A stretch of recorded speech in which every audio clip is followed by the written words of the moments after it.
شمت مزمزة تنقل السبب تولا مسكرزة سبنا مسافرتي إننا بعد ماما سبنا السندري لا تعصر قاما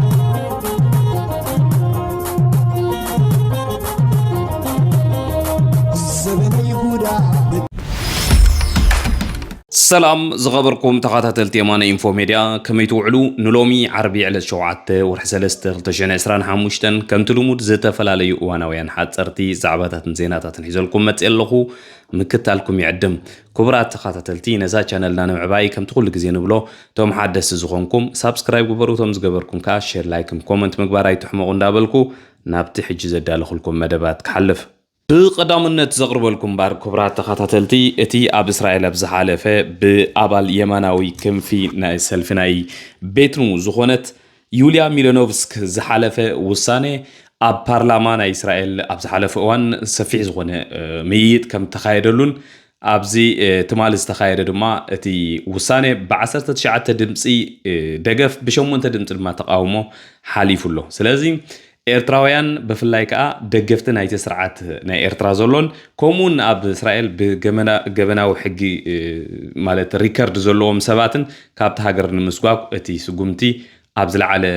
ናይ ውሳነ ፍርዲ በጽሕሎ ማለት ሕጂ ናይ መወዳእታ ናብ ናይ ፍሉይ ኮሚቴ ባይቶ ኣምርሑ ይርከብ እቲ ውሳነ ኣብዚ ናይ ፍሉይ ኮሚቴ እንድሕር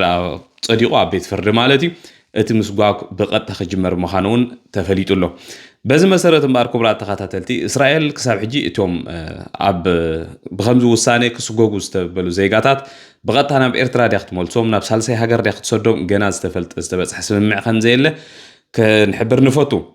بزعبا منيم كسوغوغو اتوم ابو زلو تقالستي كالوت اب كله زيلو زيغاتات قداي نخو يخون زبل سكفتاتات جن أبز حلف أوان أبلات برجينا حمودون كمون ناي نيو هوب أورجانيزيشن هون توكلتن أبتي كتع خمس نبرون ملؤ مبرهتاتهم كل عين الدوكومنتاتهم حيزم دما مالت مصنع تاسجبر له مالتي أبتبوت خم ترخبون زفلات يسلازي بفلاي بوجن تقالستي ولا حنت سكفتا خمزيله زيوم دقفتنا يتسرعت جن ولا بتي بارلاما ديسكس جبرلون أبو تصاتفوا يكالون تصاتفوا ناي كلونيم مهنياتو كم تفولتوا بزساعات زي أب صعوق زغنا ناي بروفايلات محبا سئلتات ملاي كاب جزا خاب ناي فيسبوك أكاونت قال خمتاتهم توافيرهم زلوا مالتي تي تيوم تمالين هو أب جودناتات وتيوم إسياس إلهم نإسياس كودكو نإسياس ون سب زود قوزنا برو سبات نعدم تتملصو مچم مانم سب زغوي يلن ولا ساتومون زغوي مثلا من البات ابتا ايرترا تصبيم ነገር ግን حابيرنا نريو خووني ስለዚህ ኣብ እስራኤል ዘሎ ኩነታት ናይ ምስጓጉ ስደተኛታት ነዚ መስል كحجون كل ግዜ ተደጋጋሚ ንሕና ከም ለዋ ክንሕልፎ እንደልና ኩሎም ኣብኡ ዘሎ ተቃለስቲ ብፍላይ ካቶም ዘይተወደብኩም ናብ ተቃልሲ ኣቲኹም ተወዲብኩም كابز مسقاقون كال قمت زخل نجاراتن كدحنو بزعقات حضرتك كم حلال فلكم دلي. גוף החוק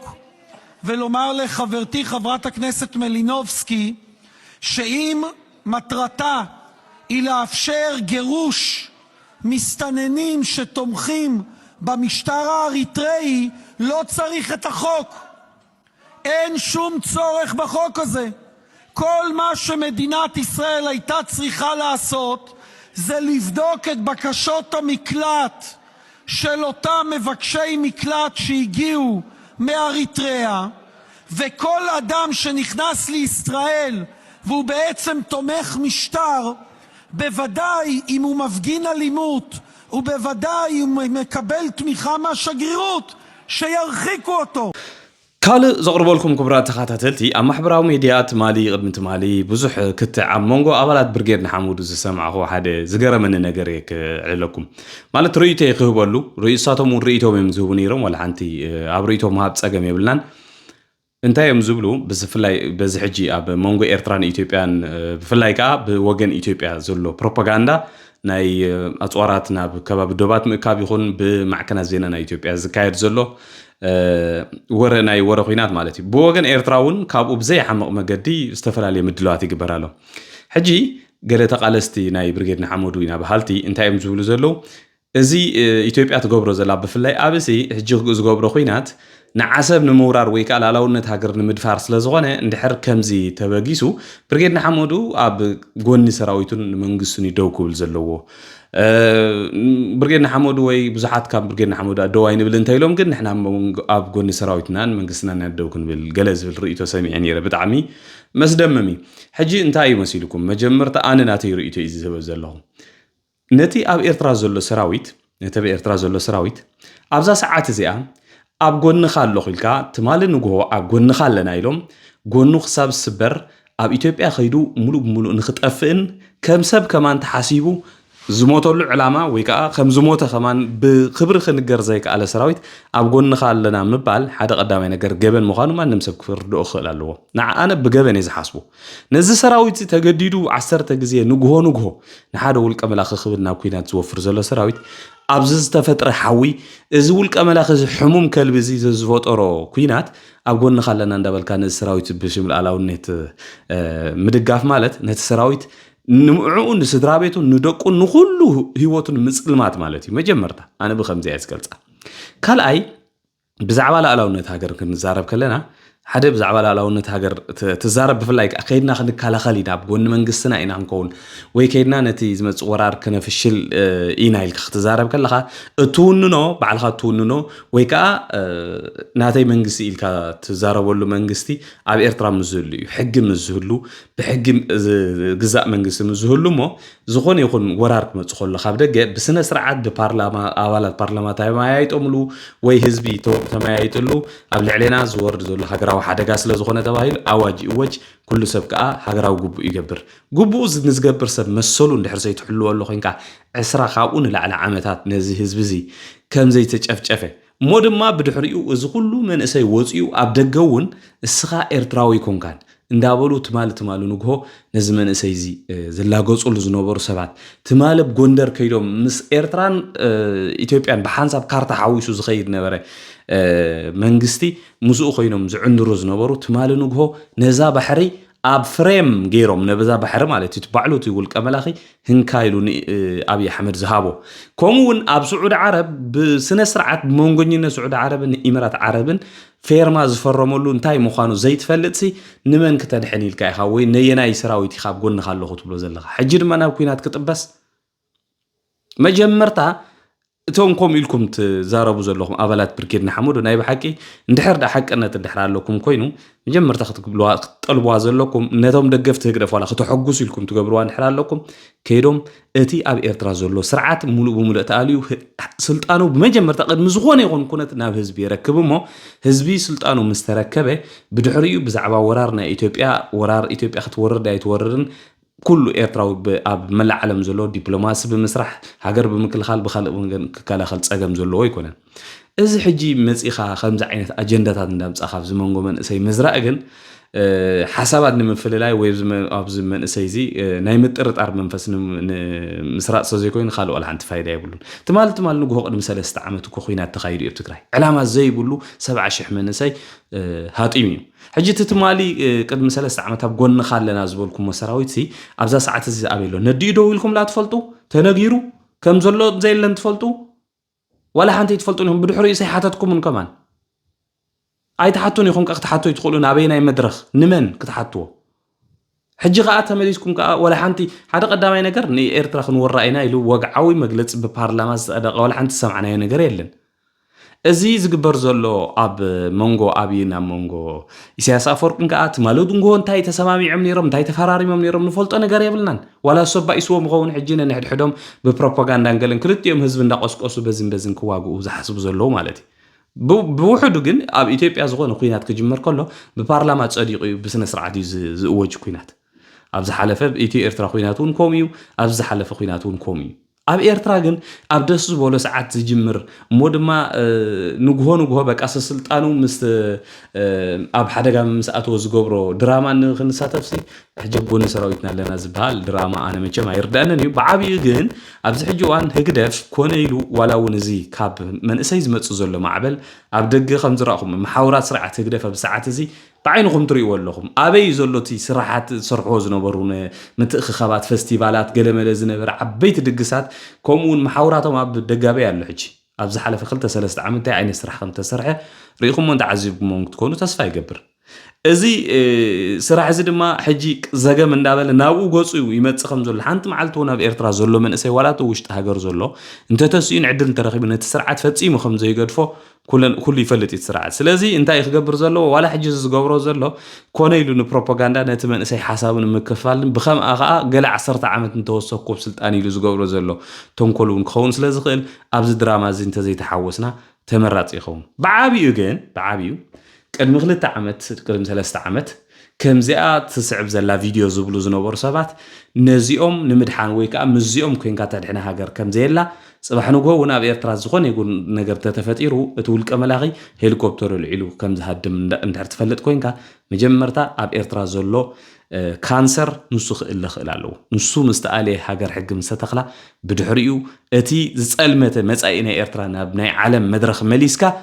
ሃገር ክትውረር ኣይኮነን ዋላ ብዘረባ ከመን ክትንከፍ ኣይትኽእልን እያ እዚ ርዱእ ነገር እዩ بخمزة زلوا عند حركة يدوجن أو ساعات زيا عند حرب عالم دبلوماسية تزيبلكا صباح نقول حنت تكبرون نجاري للمال سلزة أنا بزيا زريا ذات من زلا زرباجن أنا عاي أيتم الكتنيا بزيا خودا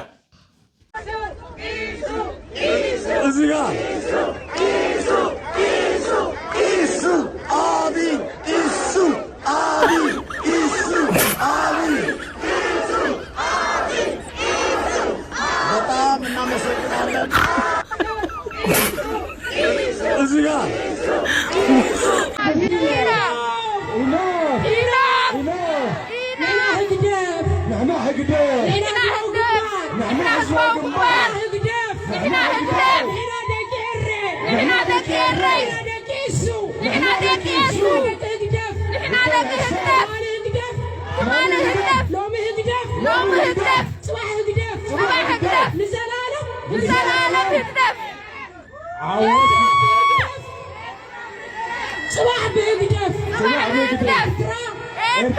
بيقدف تخميرة بيقدف تخميرة بتنبريا بتنبريا We love our country We love our country We love our Eritrea We love Ethiopia No more No more No more No more No more No more No more በጣም እናመሰግናለን ነታችን كازيل زغربلكم كبرى تخاتلتي اب إيرترا بز ساعات زي بفلاي اب كبابيتا دوبات زلو عدتات سفلاليو اب كتما زلو سباتون ناب حدا اكو بوتا انداتطوعو تليفونكم حيزكم مصو زبل تئزاز تمحلاليفكم زلو خابت بوتا حبريتا مصينا له بفلاي اب كباب سنعافه صورونا خباب زلو حزبي ناب عدغي حبز قربه معلتات تليفونهم حيزم نخمصو بزح حساب يحبرالو اذا مالت تسرعات بز ساعات زي او وشط هاجر استفلالي حبريتات زمحلالفلو ناي تليفون ركبات كال نغرات نمقصر يلو زغبرهم زخونه ردو نغري سلازي بزتقاله متن كلنا ناب أبلا سدرا بيتنا دي خالق نزارة وزرباتات تنقو انتخوني حيش نم حلالفو ملأخت دما بزي أبدا دياسبورا زولو ناي ساتلايتن كالق ملأختاتن وخول سلازغوني ناب سدرا بيتنا دويلنا خمزة عينت وي تكست دي قال زي مصحف مرياتو تسرعات كله عينت محاورات ناي مراقبي أبتهاجر توقات أزيرو يزلو زي لو ما عنت زمت أنا حبريتاين بخالق مدايد ما خبرات خاتاتلتي اتي زي سلچو حساوي يمانه چارلي منسترينا انفورميشن ايرترا مالتي حجون ن ايثيوبيا ملس هيبلو ابناي تويتر اكاونت خم صحافه خم تريو زلهم دما زي بوغن ايثيوبيا بزسومن زي زغرم بروباغندا يكايدل يلو زغلصو زلو قدم 2 عامت بعلو مس بعل يمانه مانكي بحبار بمخان ابديس ابا خيلم زفرمو بعلم تسامعو نغري حجي تمليسو دما وي بلالو مالتي خم تريو زلهم بقى بوغن ايثيوبيا زلو بروباغندا بتاع مزغرمي اموداتا كن صحيفوا زلو بتغرنيا زي حفر جيحه انتاي يغلز بالصحف صحيفو لبزي كان سريو زلخم تزغرب نجر جيحسي بانجلش تايكم تبال كمان ينفلطان جيحه زي حفر جيحه زلو زي جيحه بعل مانكي جيحه مالت بعل عثمان صالح جيحه بعلم زي حفر خويدو ما اخل اديس ابا እስኻ ኢኻ መራሒና ብሩኽ መራሒ ረኺብና ኢሎም ኣብ መድረኽ ዝዛረቡ ዝነበሩ ሲ ሕጂ ተመሊሱ ንዓዳስ እንታይ ይብለና ኣሎ ጉዳይኩም እዩ ኣብ መንጎ ኣሕዋታይና ኣቱን ኢና እታ ዝፈረምኩማ ፌርማኻ ባዕልኹም ውፅዋ እዚ ወዲ እዚ ግን በቃ ኣይሱልችዎን እዩ ሕጂ እውን ስርዓተ ግደፍ በዚ የማነ ቻርለ ቢሉ መልሲ ይብሎ ማለት እዩ ትቕፅል መልሲ ናይ መንግስቲ ኢትዮጵያ ኻ ብዝኾነ መንገዲ ክንሰምዕ ምዃንና ርዱእ ነገር እዩ ካልእ ዘቕርበልኩም ድማ ክቡራት ተኸታተልቲ ዝሕዝን ዜና ሓደ ወዲ 15 ዓመት ኣማን ተኽለ ዝተባሃለ ኤርትራዊ ኣብ ከተማ ግላስኮ ኣብ ስኮትላንድ ማለት እዩ ብኻራ ተወጊኡ ከም ዝሞተ ማዕከናት ዜና ዓዲ እንግሊዝ ይገልጹ ኣለዉ ብጣዕሚ ዝሕዝን መገዲ ድማ ትሪእዎ ዘለኹም ሞይቱ ብሂወቱ ተረኺቡ ነይሩ ድሓር ግን ኣብ ሕክምና እዩ ሞይቱ ይብል ኣሎ ኣብ ዓዲ እንግሊዝ እቲ ዝኸፍአ ብዚ ሰዓት እዚ ካብ ቁፅጥር ወፃኢ ኮይኑ ዘሎ ብኻራ ዝግበር ናይ ግሩፕ ጋንግስ ምትህርራም እዩ ብጣዕሚ ብዘሰክፍ መገዲ ኣብ ጎደናታት እውን ብዙሓት ሰባት እዮም ዝሞቱ ከምዚ ዓይነት ኣብ ዝሓለፈ እውን ዝተፈላለዩ ሓበሬታ መሓላሊፍና ነርና ብፍላይ ከም በዓል ዓዲ እንግሊዝ ጀርመን ዝበለ ሃገራት ብዝተኻለና መጠን ኣብ እኩባት ሰባት ምእታው ክነወግድ ይግባእ ደቅና እውን ኣበይ ከም ዝኸዱ ክንፈልጥ ይግባእ ምስመን ይጓዓዙ ምፍላጥ ኣዝዩ ኣገዳሲ እዩ ኣብዚ ሰዓት እዚ ኣብ ሃገራት ጀርመን ዓዲ እንግሊዝ ፈረንሳ ብሓፈሽኡ ኣብ ኤውሮጳ ኣዝዩ ሕማቕ ኩነታት እዩ ዘሎ ኣብ መንእሰያት ማለት እዩ ብዓብዪ ኸ እዚ ብመኪና ጌርካ ዝግበር ሓደጋታት እውን ኣብዙ እንዳወሰኸ ይኸይድ ስለ ዘሎ ነዚ ሂወቱ ሓሊፉ ዘሎ ወዲ 15 ዓመት ኤርትራዊ መንእሰይ መንግስተ ሰማይ ዋርሶ ንኩሎም ኣባላት ስድራ ቤቱ ድማ ጽንዓት ይሃቦም ክብል ፈቱ ኣብ መወዳእታ ዘቕርበልኩም ድማ ክቡራት ተኸታተልቲ ኣብ ሃገር ደቡብ ሱዳን ኣብዚ ሰዓት እዚ ሓደ ኣዝዩ ሓደገኛ ዝኾነ ወጥሪ ሰፊኑ ኣሎ ኣብ ሰሙን እዚ ኣብ መንጎ ፕረዚደንት ሳልቫኪርን ምክትሉ ዝኾነ ሪክ ማቻርን ዘሎ ፖለቲካዊ ምፍልላይ እንዳገፍዐ ዝኸደሉ ዘሎ እዋን ደገፍቲ ናይ ሪክ ማቻር ዝኾኑ ተቃወምቲ ብናይ ከባቢ ዋይት ናይል ዝንቀሳቐሱ ንሓደ ጀነራልን ካልኦት 11 መኮንናትን ሒዛ ትጓዓዝ ዝነበረት ሄሊኮፕተር ወቂዖም ብምውዳቓ እቲ ጀነራልን ካልኦት ኩሎም ምስኡ ዝነበሩ መኮንናትን ሞይቶም ኣለዉ እዚ ኣብ ዝሓለፈ ሳምንታት ብምእሳር ዝተፈላለዩ ሰበስልጣን ዝጀመረ ምቁርቃስ ሕጂ ናብ ሞት ጀነራላት ብምብፅሑ ኣብቲ ሃገር ከምቲ ኣብ ዝሓለፈ እዋን ዝነበረ ኣዝዩ ኣሰቃቂ ኩናት ሓድሕድ ከይለዓል እውን ብዙሕ ስጋኣታት ፈጢሩ ኣሎ ስለዚ ንእግረ መገደይ እውን ኩልኹም ኣብ ደቡብ ሱዳን ትቕመጡ ኤርትራውያን ወይ ናብኡ መገሻ ትገብሩ ካብ ኡጋንዳሪ ገለ ኤርትራውያን ጠንቃቐታት ክትገብሩ ዝለዓለ ምሕፅንታ ቀሪቡ ኣሎ ብዩኤን ከይተረፈ ስለዚ ኣብ ደቡብ ሱዳን እቲ ኩነታት ነዚ ይመስል ኣሎ እምበር ከስ ኸበርኩም ተኸታተልቲ ንሎሚ ናይ ምሸት ኣዳልየልኩም ዝነበርኩ ሓፀርቲ ዜናታትን መደባትን ነዚ ይመስል ኣብ ዝቕፅል ዘሎ መደብና ክሳብ ንራኸብ ድሓን ኣምስዩ ድሓን ህደሩ